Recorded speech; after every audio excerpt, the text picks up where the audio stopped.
Marami sa ating mga kababayan, mga kabarangay na wala pa ring sariling bahay at nangangarap magkaroon ng sariling bahay. So kung gusto mo magkaroon ng sariling bahay gamit ang iyong pag-ibig or yung membership sa pag-ibig, panoorin nyo ito.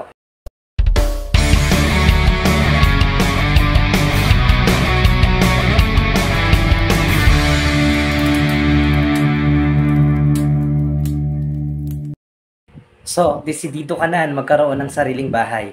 At nakita mo na rin na meron ka ng capacity na makapagbayad sa isang subdivision or sa isang project na itinayo dito sa barangay or sa bayan ninyo. So, ang kailangan mong gawin is dapat alamin mo muna yung eligibility mo. So, ito yung unang-una. Alamin mo muna kung eligible ka ba talaga na makapag-acquire ng property through Pag-ibig Financing. So, paano yon? Alamin mo kung meron ka ng 24 months na contribution sapagkat ito po yung required na contribution na kailangan na mai-present para makita na member ka po at makapag-avail ka ng housing loan dito sa Pag-ibig.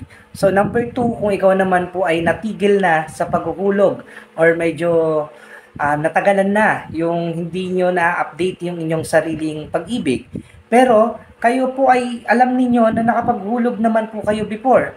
So, ano po yung dapat natin gawin? So, ito po yung isang tip. Pumunta po kayo sa may Pag-ibig, sa pinakamalapit po na Pag-ibig sa inyong branch.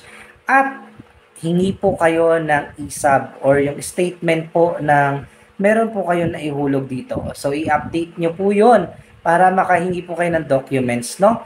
And, pangatlo, i-check naman po natin yung mga documents. I-ready po natin yung mga documents na tingin natin kakailanganin ito sa pagkuha natin ng bahay or ng unit po sa isang subdivision.